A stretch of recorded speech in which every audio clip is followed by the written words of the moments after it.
के साथ मैं हूं आसिफ रशीद। बुलेटिन का आगाज करेंगे जनूबी कश्मीर के अनंतनाग से बड़ी खबर आ रही है, जहां पर सिक्योरिटी फोर्सेस को निशाना बनाने की एक बड़ी कोशिश नाकाम हुई है। अनंतनाग से इस वक्त बड़ी खबर आ रही है, जहां पर जनूबी कश्मीर के अंदर अनंतनाग के अंदर जहां पर सिक्योरिटी फोर्सेस को निशाना बनाया गया है। और इस बीच आपको बताते चले, पजलपुरा अनंतनाग के अंदर जहां पर बिजबिहाड़ा के इलाके में सिक्योरिटी फोर्सेस को निशाना बनाते हुए मिल्टन 2 की तरफ से जो आईईडी ज़ेरे ज़मीन रखी गई थी वो धमाका हुआ है। बताया जा रहा है कि जुज़वी नुकसान जो इब्तदाई रिपोर्ट सामने आ रही है, मिल्टन 2 ने फोर्सेस को यहां पर निशाना बनाने की कोशिश की थी, लेकिन अभी तक जो रिपोर्ट सामने आई है कि इस इलाके के अंदर फिलहाल सिक्योरिटी फोर्सेस ने सर्च ऑपरेशन शुरू कर दिया है।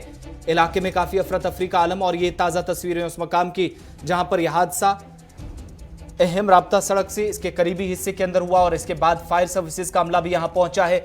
गाड़ियों के शीशे टूटे हैं, नुकसान आसपास जरूर हुआ है, लेकिन जानी नुकसान की फिलहाल कोई इतला अनंतनाग जिले से सामने नहीं आ रही है। अनंतनाग के अंदर आईईडी धमाका हुआ है। जम्मू कश्मीर पुलिस के स्पेशल ऑपरेशन ग्रुप के साथ साथ फौज की राष्ट्रीय राइफल्स और सीआरपीएफ ने इलाके को मुहासरे में लेकर तलाशी कार्रवाई शुरू की है। आहिस्ता आहिस्ता करके रिपोर्ट्स जैसे निकलकर सामने आ रही कि इस इलाके के अंदर जहां पर गाड़ियों का गुजर होता था, और इस इलाके के अंदर जहां पर गाड़ियों की नकलो हरकत काफी ज्यादा रहती है, और इसी बीच इस भीड़ भाड़ वाले इलाके में निशाना बनाने की कोशिश हुई।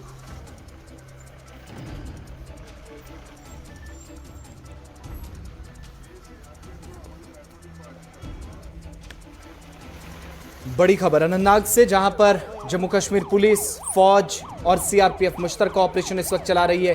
इलाके को मुहासरे में लिया गया है कि क्या इस इलाके के अंदर कहीं मजीद इस तरह का कोई वाक़या पेश ना आए जहां पर फोर्सेस को निशाना बनाया जाए। आम शहरियों की कुछ गाड़ियों को नुकसान पहुंचा। इब्तदाई रिपोर्ट्स जो सामने आ रही हैं, इस इलाके के अंदर भारी नुकसान हो सकता था, लेकिन अच्छी खबर है कि अभी तक कोई जानी नुकसान नहीं हुआ है। अनंतनाग के अंदर साउथ कश्मीर का पजलपुरा इलाका, और इस इलाके के अंदर नकलो हमल काफ़ी ज़्यादा रहती है, आम शहरी भी जिनका गुजर यहाँ से होता है। लेकिन ये तस्वीर उस मकाम की जहाँ पर आईईडी ब्लास्ट हुआ है, जो इब्तदाई रिपोर्ट सामने आ रही है इस इलाके के अंदर। हालांकि पहले ये भी खबर थी कि सिक्योरिटी फोर्सेस पर फायर ओपन किया गया है, यहाँ पर निशाना बनाया गया उन्हें। इस तरह की खबर की फिलहाल तस्दीक नहीं हो पाई है, लेकिन आईईडी ज़रूर धमाका हुआ है, और इस धमाके में गाड़ियों के शीशे टूटे हैं, देखे जा सकते हैं तस्वीरों में। नुकसान, जानी नुकसान कोई नहीं हुआ, लेकिन यहाँ पर गाड़ियों को ज़रूर नुकसान पहुँचा है, और एक बड़ा हादसा होते होते टल गया है जनूबी कश्मीर के अंदर।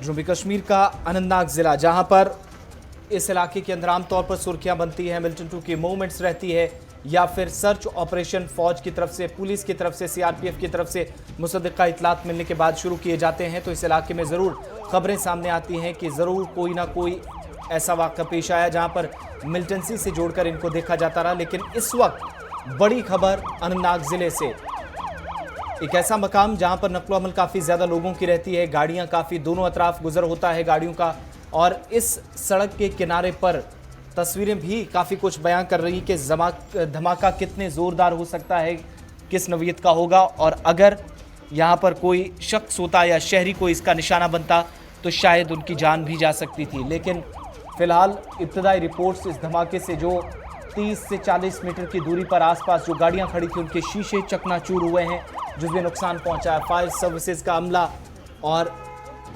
इसके साथ साथ टास्क फोर्स जो इमरजेंसी में यहाँ बुलाई जाती है, वो यहाँ पर इस वक्त रिपोर्ट्स के मुताबिक पहुँच चुकी है। जम्मू कश्मीर पुलिस के साथ साथ सीआरपीएफ भी इस इलाके के अंदर अब तो मुहासरा शुरू किया गया है, लेकिन धमाका किस नौइयत का हो सकता है वो तस्वीरों से अंदाजा लगाया जा सकता है। सीधा अपने नुमाइंदे के पास चलते हैं, फिदा हुसैन हमारे साथ हैं। फिदा, क्या कुछ डिटेल्स मिल पा रही हैं? क्या आईईडी धमाका था और इसकी तस्दीक हो चुकी है? देखिए, बिल्कुल आसिफ, मैं इस वक्त उसी जगह पे हूं जहां पर ये जोरदार धमाके की आवाज जो है कुछ देर पहले यहाँ पे सुनाई दी गई, और ये वो गाड़ी है जहां पर ये बताया जाता है कि इसके अंदर धमाका रखा गया था, जो जोरदार आवाज में यहाँ पर जो है वो फट गया है। और ये पलकचे मैं आपको दिखाने की कोशिश करूंगा यहाँ पर कि इस गाड़ी को कितना नुकसान पहुंचा है वो तस्वीरें में आपको साफ यहाँ पे जो है वो नजर आ रही है, और जो पुर्जे हैं गाड़ियों के वो किस तरह से यहाँ पर गिरे हैं वो दिखाने की कोशिश करूंगा। और साथ ही साथ जो यहाँ पर थोड़ा सा दूर जो है यहाँ पे ये गाड़ियां हैं जिनको नुकसान पहुंचा है, इनकी हालात में आपको दिखाने की कोशिश करूंगा। ये है यहाँ पे इसकी इन गाड़ियों की हालात देख लीजिए आप कैसी है यहाँ पे। और यहाँ पर जो है यानी कि 100 मीटर की दूरी पे जब ये जोरदार धमाके की आवाज सुनाई दी गई तो उसके बाद यहाँ पे जो सिक्योरिटी फोर्सेस है वो यहाँ पर पहुंच गई है, और यहाँ पर कुछ देर के लिए ट्रैफिक को भी रोका गया। हालांकि इस वक्त ट्रैफिक को रेस्टोर किया गया है, यहाँ पर दोनों तरफ से जो गाड़ियां है वो आ रही है और जा भी रही है, लेकिन जोरदार धमाके की आवाज जो है वो सुनाई दी गई। और जरा हमारे उनका यही कहना है कि 1 या 2 मिनट पहले जो सीआरपीएफ की जो गाड़ी है वो यहाँ से गुजर रही थी, तो उसके बाद ये जोरदार धमाके की आवाज जो है वो सुनाई दी गई। फिदा, किसी जानी नुकसान की कोई इतला, कोई तस्दीक हो पाई है फोर्सेस की जानिब से, फौज या जम्मू कश्मीर पुलिस की तरफ से? खबर नहीं है, और यहाँ से आम लोग जो है वो निकलते हैं दिन भर, लेकिन यहाँ से किसी के जख्मी होने की खबर जो है वो नहीं है। लेकिन सीआरपीएफ और जम्मू कश्मीर पुलिस जो है वो यहाँ पर पहुंच गई, और वो इस बात को देख रहे हैं कि आखिर ये धमाका जो है यहाँ पर कितने बजे रखा होगा ये अभी, क्योंकि तहकीकात के बाद ही पता चलेगा। लेकिन जोरदार धमाके की आवाज जो है वो सुनाई दी गई आसपास के इलाके में। हालांकि बिजबेहरा जो है इससे दूर सिर्फ एक चीज और भी बताइएगा, साउथ कश्मीर के इस एरिया के अंदर गुज़श्ता दिनों भी हमने देखा था कि जहां पर बताया गया था कि टारगेट सेट किया गया था मिलिटेंट्स की तरफ से, सिक्योरिटी फोर्सेस को निशाना बनाने की कोशिश हुई थी। हमने देखा था कि स्कूल की इमारत के करीब इसी तरह का एक धमाका हुआ था। उसके बाद किसी किस्म की इनपुट्स थी इस इलाके के अंदर दोबारा इस तरह का वाकया पेश आ सकता है जहां पर फोर्सेज अलर्ट पर थी, और इस वक्त एक बार फिर धमाका होता है साउथ कश्मीर के इसी डिस्ट्रिक्ट के अंदर? देखिए आसिफ, अगर हम जनूबी कश्मीर की बात करेंगे, देखिए आसिफ कोई धमाका होने वाला है, लेकिन धमाका हुआ जोरदार अंदाज में। यहाँ पे जो धमाका है, धमाके की आवाज सुनाई दी गई।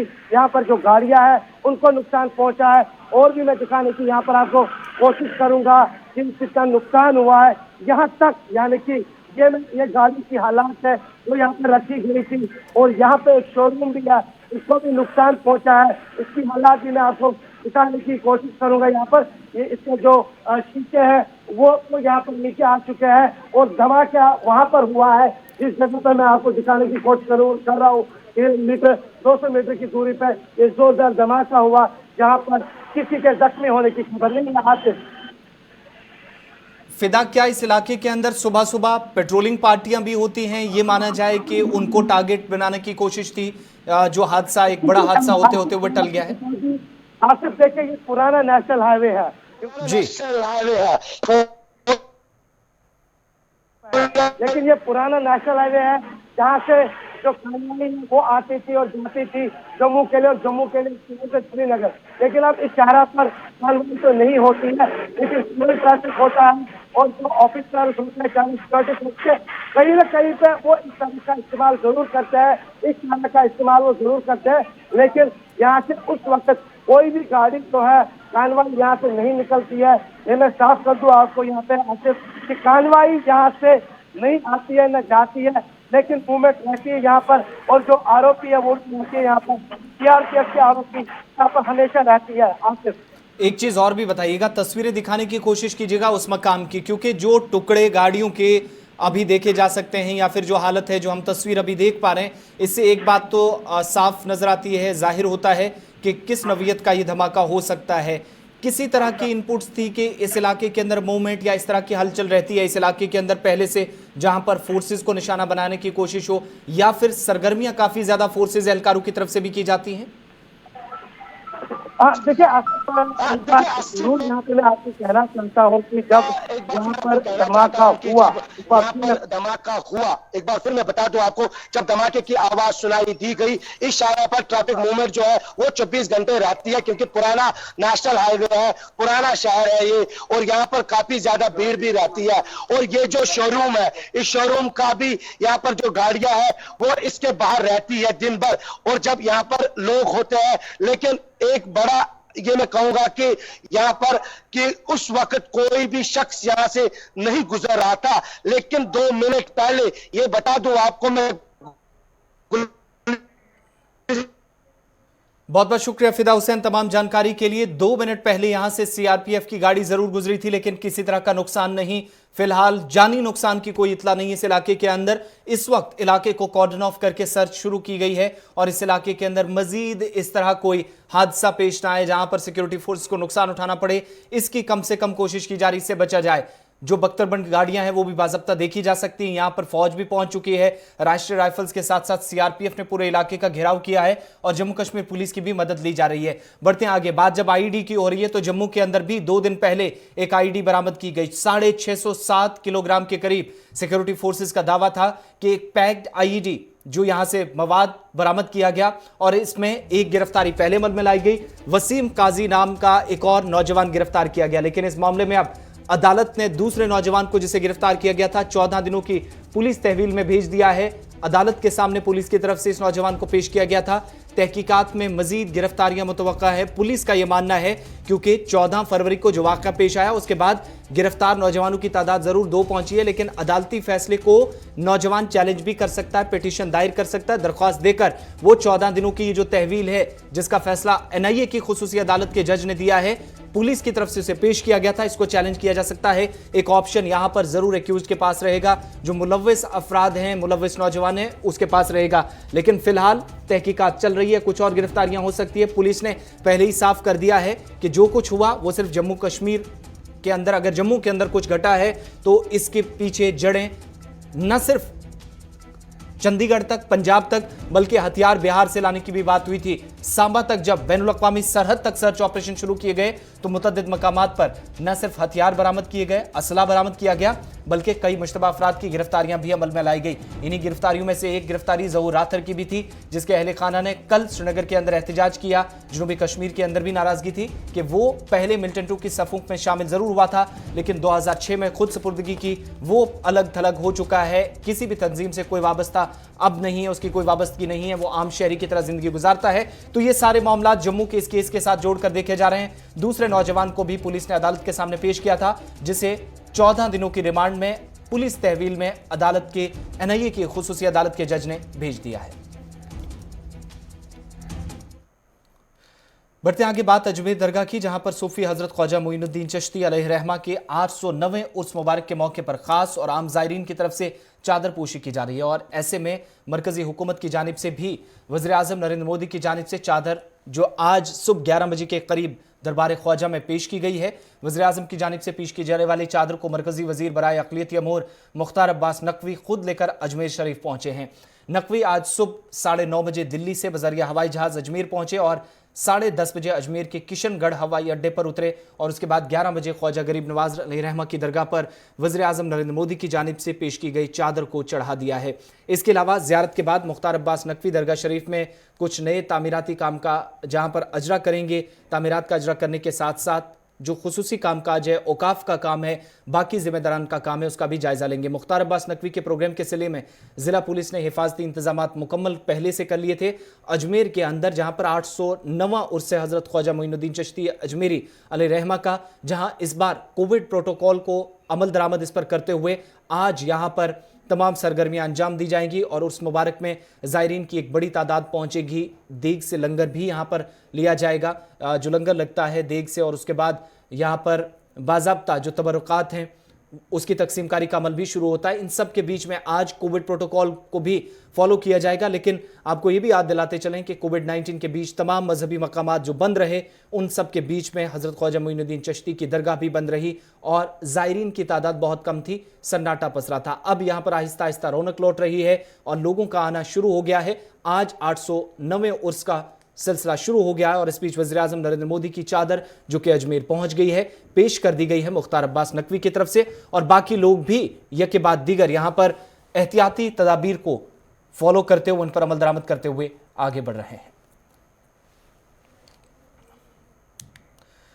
मशरकी लद्दाख में हकीकी कंट्रोल लाइन पर सूरत हाल बदलने की कोशिश की जा रही है और मशरकी लद्दाख में जहां पर पेंगोंग सो झील के जुनूबी किनारों से भारत और चीन की अफवाज की वापसी का मंसूबे के मुताबिक अमल जारी है। अगले 6 से 7 दिनों में वापसी का अमल पूरा होने की उम्मीद भी है।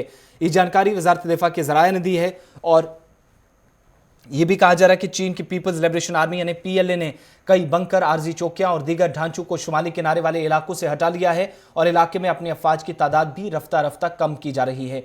उनके मुताबिक फरीकीन की फील्ड कमांडर्स तकरीबन रोजाना मीटिंग कर रहे हैं ताकि वापसी के अमल को आगे बढ़ाया जा सके, जिसको 9 दौर की आला सतही फौजी कमांडर्स की मीटिंग के बाद गुज़श्ता हफ्ते हतमी शक्ल दी गई थी और 10 फरवरी से डिसएंगेजमेंट का फौजी इनखला का अमल शुरू हुआ था। इस बीच पेंगोंग झील के शुमाली और जनूबी किनारों से वापसी का अमल होने से तकरीबन 1 हफ्ते का वक्त लग सकता है और फरीकीन अफवाज और आलात की वापसी के अमल की तस्दीक कर रहे हैं। 9 महीने के इख्तलाफात के बाद दोनों ममालिक की अफवाज पेंगोंग झील के शुमाली और जनूबी किनारों से वापसी पर रजामंद हुई, जिस तहत फरीकीन को मरहलावार, मरबूत और तस्दीक शुदा तरीके से अफवाज को अगले महाजों पर हटाना है। वापसी का अमल गुज़श्ता बुध को शुरू हुआ था। वज़ीर दिफा राजनाथ सिंह ने पार्लियामेंट में भी वापसी समझौते पर तफसीली बयान दिया था और कहा था कि समझौते के मुताबिक चीन के शुमाली किनारे पर फिंगर 8 के मशरकी इलाकों की तरफ फौज को लेकर जाना है, जबकि भारतीय फौज इलाके में फिंगर 3 के पास धन सिंह थापा पोस्ट पर वाक़ जो मुस्तकिल अड्डे हैं यहां पर पहुंच जाएगी। इस तरह कार्रवाई झील के जुनूबी हिस्सों पर भी होगी, जहां पर सयाहों को भी बाद में जाने की इजाजत दी जाएगी।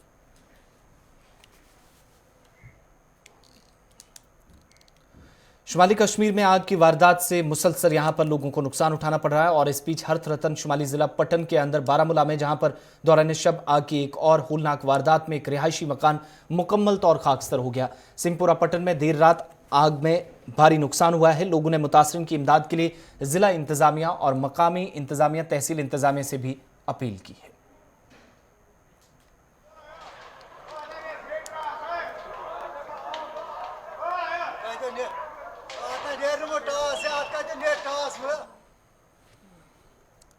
हुकूमत की जानिब से कमेटी बनाए fixation of private school fees ने कहा है कि प्राइवेट स्कूल मुंतजमीन व मालिकान के लिए स्कूली बच्चों जो उनके लिए गाड़ियां दस्तयाब न रखने की बात कही गई थी, उसका संजीदा नोटिस लेते हुए उन्होंने फौरी तौर पर 10 सवालों पर मुश्तमिल सवालनामा इरसाल कर दिया है। साबिक जस्टिस मुजफ्फर हुसैन अतार की सरबराही में हुकूमत की जानिब से बनाई गई कमेटी ने प्राइवेट स्कूल मुंतजमीन से कहा कि वह ऐसे आदादोशुमार और तफसीलात पेश करें अगर उन्होंने लॉकडाउन के दौरान वालिदैन या तलबा से गाड़ियों की फीस वसूल की है। स्कूलों ने गिनती गाड़ियां रखी थी और इस बीच बताया जा रहा कितनी गाड़ियां रखने के साथ साथ कुल गाड़ियों की तादाद जिसका इस्तेमाल किया गया वो कितनी है, लॉकडाउन के दौरान कितने ड्राइवर और कितने कंडक्टरों की तादाद स्कूलों में थी, गाड़ियों का कितना इंश्योरेंस प्रीमियम अदा किया गया, टैक्स की अदायगी हुई या नहीं, कितनी हुई है, बैंकों से लेकर कर्जे पर जो सूद दिया गया वो कितना है, ऐसे ड्राइवरों और कंडक्टरों की तनख्वाह कितनी है जो मौजूदा वक्त में भी काम कर रहे थे, लॉकडाउन में भी थे और लॉकडाउन के दौरान स्कूलों के इंतज़ाम हैं उनकी गाड़ियों की तादाद कितनी थी वगैरह। ये 10 सवाल पूछे गए हैं। स्कूलों के मुंतज़मीन के नाम चिट्ठी में कहा गया है कि कमेटी को निजी स्कूलों की जानिब से मुतअद्दिद दरख्वास्तें मौसूल हुई हैं और स्कूलों के अंजुमन की जानिब से कहा गया कि लॉकडाउन के दौरान तालाब से ट्रांसपोर्ट चार्जेस नहीं लिए गए, लेकिन स्कूलों के ड्राइवरों और कंडक्टरों को माहाना तनख्वाह देनी पड़ी, जिस पर नाराजगी मुसलसल बढ़ रही थी।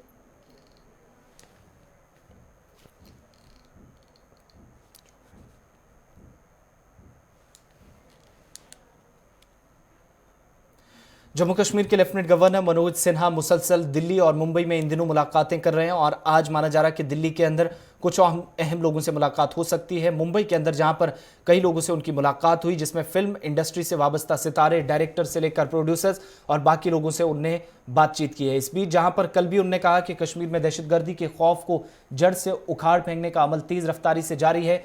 मनोज सिन्हा के मुताबिक मरकजी इलाके में 73 साल का तरक्याती खसारा है और इस खला को पुर करने के लिए काफ़ी चैलेंजेस होंगे, लेकिन इनसे इंतजामिया इनसे निपटने के लिए पूरी तरह तैयार है।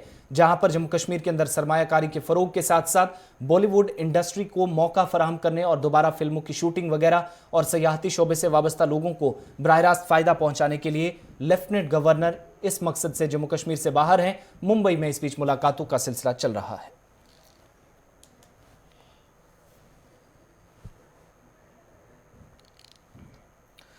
इस बीच बारामूला बनिहाल रेल खदमात 25 फरवरी से दोबारा शुरू हो सकती हैं। शुमाली रेलवे ने बनिहाल और बारामूला के दरमियान बगैर रिजर्वेशन के एक ट्रेन चलाने की मंजूरी दी है, ताहम इसके शुरू किए जाने की तारीख का तयन नहीं किया गया है। फिरोजपुरा रेलवे डिवीजन बडगाम से, जहां पर रेलवे स्टेशन के टेक्निकल हुकाम को कहा गया है कि वो 2 रेलगाड़ियों को तैयार रखें, उन्हें शुरू करने की तारीख का तयन करके फिरोजपुरा रेलवे डिवीजन को मतला किया जाए।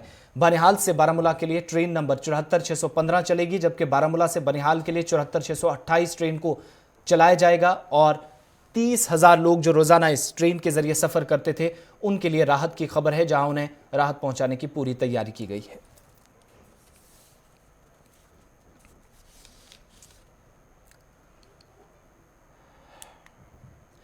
उत्तराखंड सान्ही में कुल मरने वालों की तादाद 58 तक पहुंच गई है, जिनकी लाशें अब तक बरामद की गई हैं, जबकि 170 से ज्यादा लापता अफराद की लाशें अभी तक बरामद नहीं हो पाई हैं, जिसको तलाश करने के लिए मुसलसल टीमें मसरूफ नजर आ रही हैं। सीआरपीएफ के साथ साथ एनडीआरएफ, एसडीआरएफ और दीगर टीमें रेस्क्यू ऑपरेशन में लगी हैं और उत्तराखंड के अंदर जहां पर मुतअद्दिद मकामात पर सैलाबी सूरत हाल से तबाही मची थी, इसके बाद रेस्क्यू ऑपरेशन जारी है। दूसरी तरफ उत्तराखंड के अंदर जम्मू कश्मीर के 2 शहरियों की भी मौत हुई थी।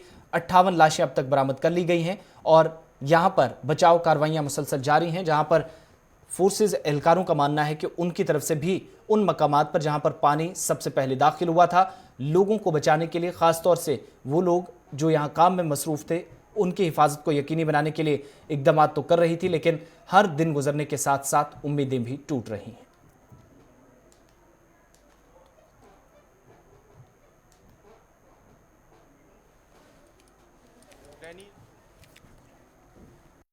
बारह शव बरामद करके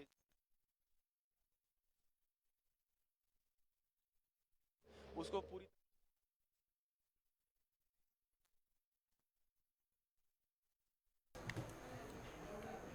रात वाले में सरहद जिला पुंछ की तहसील मंडी का सबसे बड़ा आबादी वाला गांव 2.5 साल 1990 में तिब्बी मरकज के लिए इंतजामिया ने ऐलान किया था।